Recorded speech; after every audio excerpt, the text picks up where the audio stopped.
Assalamualaikum warahmatullahi wabarakatuh. Hamdan wa syukran lillah may yahdihillahu fala mudhillalah wa may yudlilhu fala hadiyalah. Asyhadu an la ilaha illallah wahdahu la syarikalah wa asyhadu anna Muhammadan abduhu wa rasuluh alladzi la nabiyya ba'dah. Allahumma sholli wa sallim wa barik ala Muhammadin wa ala alihi wa ashabihi ajma'in. Qala Allahu ta'ala fil Qur'anil azim, a'udzu billahi minasy syaithanir rajim. Bismillahirrahmanirrahim. Ya ayyuhalladzina amanu taqullaha haqqa tuqatih wa la tamutunna illa wa antum muslimun. Wa qala Allahu Rasulullah sallallahu alaihi wasallam fi kitabil hadis, ar-rahimuna yarhamuhumur rahman irhamu man fil ardi yarhamkum man fis sama. Wa qala Allahu ta'ala aidan la yukallifullahu nafsan illa wus'aha ma kasabat wa 'alaiha ma kasabat. Hadirin jamaah Jumat yang dirahmati Allah Subhanahu wa taala, pada siang hari yang berbahagia ini marilah kita merepres iman dan ketakwaan kita terhadap Allah Subhanahu wa taala, karena sesungguhnya orang yang beruntung, orang yang baik ataupun orang yang nantinya dinantikan Allah di hadapannya ialah hanyalah orang-orang yang bertakwa. Jamaah Jumat yang dirahmati Allah Subhanahu wa taala, bersyukurlah kita bahwa kedatangan Rasulullah sallallahu alaihi wasallam ke muka bumi ini membuat kita sampai hari ini mengimani Allah, sehingga kita tiada perlu lagi untuk mencari-cari Islam. Alhamdulillah lahirnya kita ke muka bumi ini diberikan Allah nikmat-nikmat Islam kepada orang tua kita, begitupun kepada kita, sehingga nantinya sesuai yang Allah katakan di dalam Al-Quran bahwa agama yang diterimanya hanyalah agama Islam. Hadirin jamaah Jumat yang dirahmati Allah Subhanahu wa taala, sekedar informasi bahwa Muhammadiyah hari ini berduka tepat pukul 10:15 tadi. Buya Syafi'i Ma'arif selaku pimpinan pusat Muhammadiyah meninggal dunia. Mudah-mudahan Allah menerima amal ibadahnya dan ditempatkan di sisinya. Amin amin ya rabbal alamin.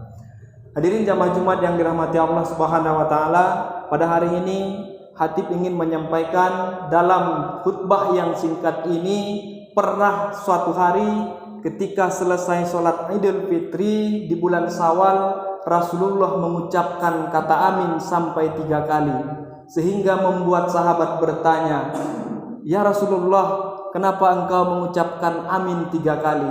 Ternyata kata amin Rasulullah ucapkan 3 kali itu karena malaikat Jibril sedang berdoa. Ada 3 doa yang diaminkan Rasulullah yang didoakan oleh malaikat Jibril. Yang pertama dalam kasus itu, malaikat mendoakan, "Ya Allah, jangan terima puasa anak yang durhaka."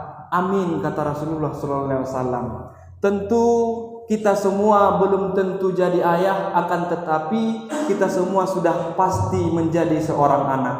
Oleh sebab itu, barangkali di bulan Syawal ini mari kita perbaiki hubungan kita dengan orang tua kita.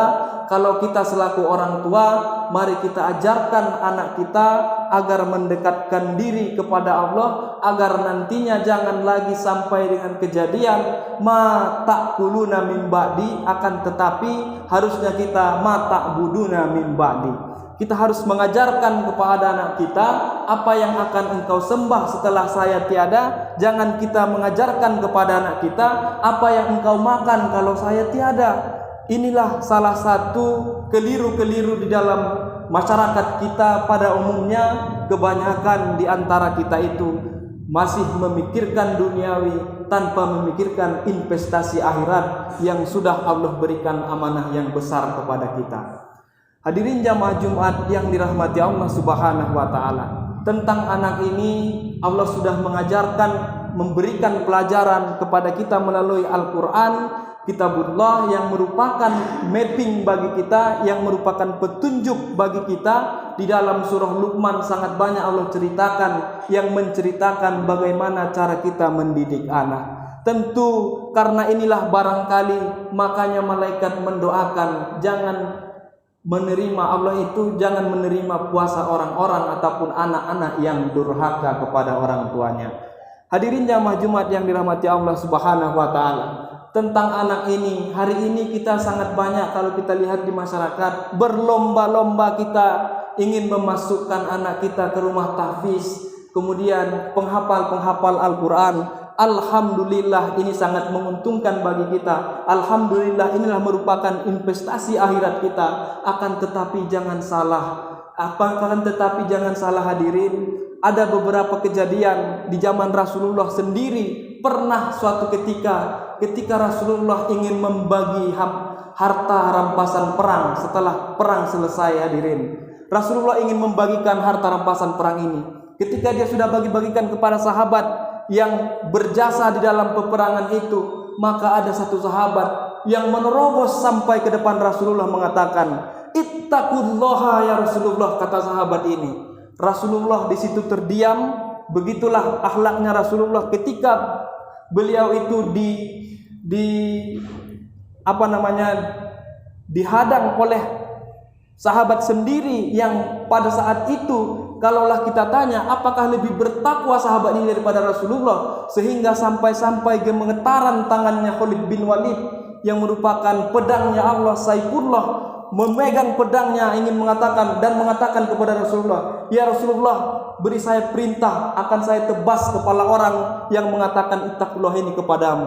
"Ittaqullah ya Rasulullah," kata sahabat ini. Dia mengatakan, "Bertakwa kepada Allah ya Rasulullah, takutlah kepada Allah ya Rasulullah."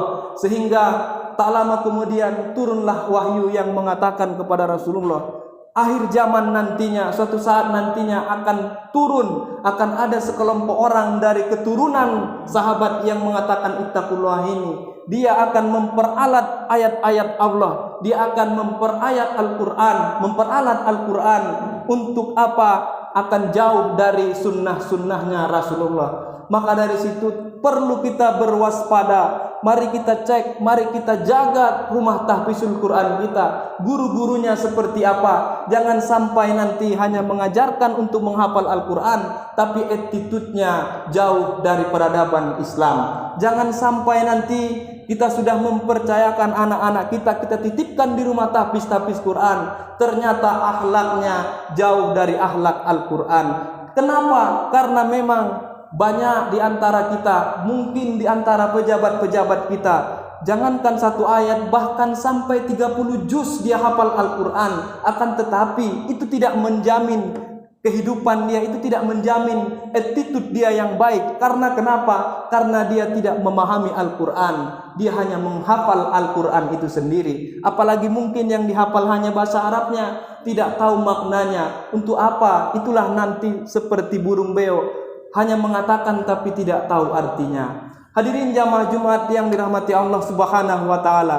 Doa kedua yang malaikat Jibril doakan yang diaminkan Rasulullah, yaitu, "Ya Allah, jangan terima doa istri yang durhaka terhadap suaminya."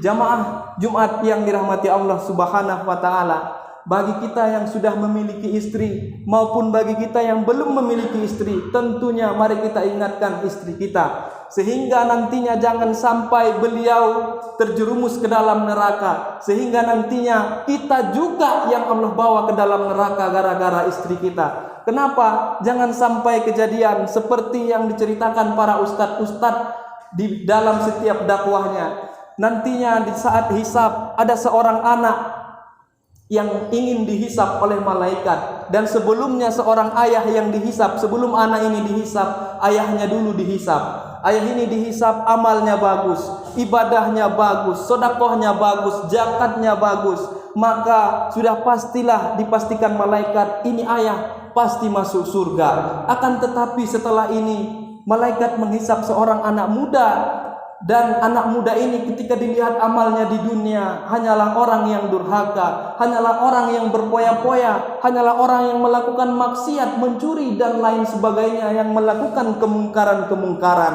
Nah, malaikat bertanya, "Ini kenapa kamu seperti ini?" Anak ini menjawab, ketika dia sudah mau dicampakkan malaikat ke dalam neraka, anak ini menginterupsi kepada malaikat mengatakan, "Tolong ya malaikat, sebelum saya dimasukkan ke dalam neraka, saya ingin bersaksi tentang orang tua saya. Saya ingin bersaksi tentang kedua orang tua saya, ayah dan ibu saya. Selama saya masih hidup di dunia, ayah dan ibu saya tidak pernah mengajarkan kebaikan kepada saya. Selama saya hidup di dunia, ayah dan ibu saya sangat sibuk dengan kehidupannya masing-masing. Memang saya akui ayah dan ibu saya orang-orang yang taat kepada Allah, tapi saya tidak pernah diajarkan untuk taat kepada Allah.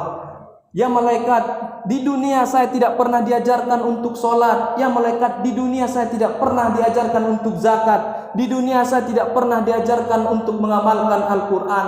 Maka wajar dan pantaslah saya melakukan kemungkaran karena kasih sayang, karena kepedulian dari orang tua saya tidak dapatkan. Saya hanya mendapatkan kepedulian dari orang-orang di lingkungan saya, di luar dari rumah saya sendiri." Nah, gara-gara anak ini, gara-gara istri kita mungkin yang tidak mendidik anak kita di rumah karena kita mungkin sibuk dengan pekerjaan, begitupun istri kita jadi sibuk dengan dunianya, sehingga yang tadinya kita sudah mau dimasukkan ke dalam surga, Allah cancel sehingga kita terakhir dimasukkan ke dalam neraka bersama amanah yang sudah Allah berikan kepada kita. Hadirin jamaah Jumat yang dirahmati Allah Subhanahu wa taala.